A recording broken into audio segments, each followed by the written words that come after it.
Cleveland Browns squeaking one out 13-10 Oh. over the Pittsburgh Steelers, 7-3 for the Browns, 6-4 for the Steelers. This one was painful. DTR 24 for 165 and one interception, 20 rushing yards added in. Pickett 15 for 106. I don't know how you can be outplayed by a guy making his second career start, but congratulations, Kenny Pickett did it. Jaylen Warren, despite being out-carried, massively outproduced.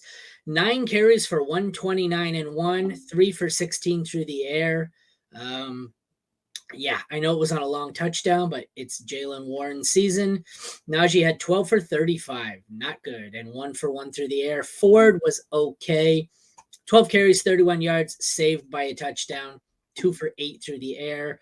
Kareem Hunt, 12 for 36, 3 catches for 1 yard. The math doesn't check out on that. That tells you how bad he must have been. Gotta love it when you have 3 catches and somehow 1 yard. The receivers, not great. George Pickens, 1 carry for -1 yards and 4 catches for 38. Allen Robinson, 3 for 20. Deontay, 2 for 16. An overall nightmare. Probably highlighting how bad Kenny Pickett is. And then we have on the Brown side, Eli Moore had 6 for 60. Cooper had 4 for 34. And Tillman had 1 for 2. This is not good. This is not a spot. Like, I want to own the running backs here. I want Ford. I want Warren. I don't want any of the pass catchers. Look at the tight ends. Njoku. Actually, this is funny because I said Njoku was the only one who seems to get a bump with DTR at quarterback. And sure enough, 7 for 56 here. He was probably the best pass catcher, which he was. No useful tight ends on the Steelers. Both kickers were not great. Hopkins, I think, is the kicker 1 overall, is he? 2? 1 overall, but he didn't have a great week. He put up 7. Boswell had 4. Both defenses put up 7, which is surprising for such a low-scoring game, but they didn't really get a whole lot of turnovers. So I think the takeaway here is these 2 quarterbacks are so bad, you don't want any of the pass catchers. I get it, DTR has room for improvement here, but they look like they were really babying him and using him as more of a runner, like a read option. David Njoku is one that's very interesting for me, though. He seems to have something here with DTR.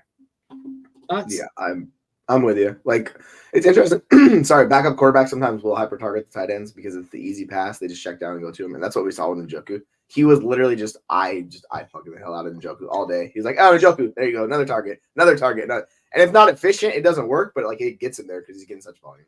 Like, he's really the only pass catcher I want. You saw Elijah Moore; he was more productive, so that's interesting. But still, not a lot of yards from him. But at least he's involved. But yeah, I'm 100% worried.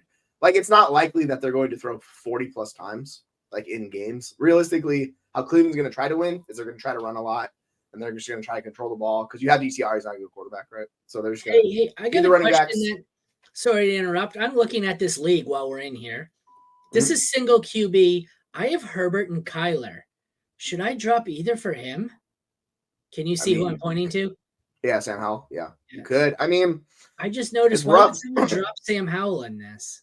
We saw Sam Howell's game was super weird this week. He put up 2 points? Like, he had a really bad game. He put up 22? 22.7. Damn. Okay, never mind. I thought he had a really bad game. But 255 for 1. He had 3 picks, but yeah, okay.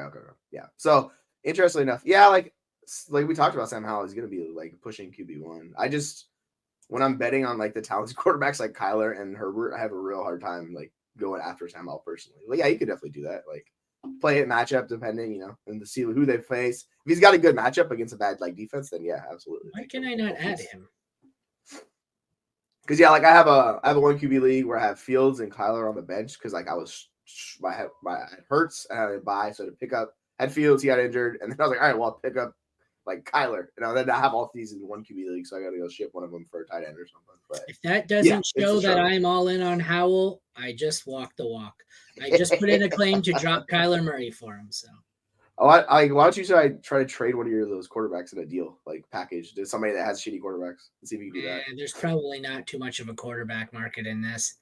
Yeah, probably not. No, I'll just package them all. It's single, like I said, but yeah, it's tough. It's tough in single quarterback. Like, I was debating trading one of them for like somebody like Njoku. I'm like, this is so stupid. I can't stand this. But yeah, it's lucky.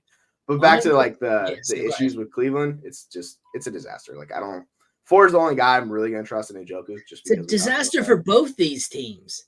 Yeah, and like Ford and Warren. That's it. Yeah, so Warren still have less snaps and less carries and everything. It's like it's so hard on Warren to be like a super. He has to be extremely efficient every week. So it's really hard to rank him really high because I know he's the starter, like, but it's still a 50-50 timeshare. Like they're still split. Yeah. So ideally, maybe it gets better. But I will say Deontay, like he still saw you targets, so you kind of just have to chase volume with him. It's just going to be up and down depending on matchups with him. Unfortunately, it is what it is.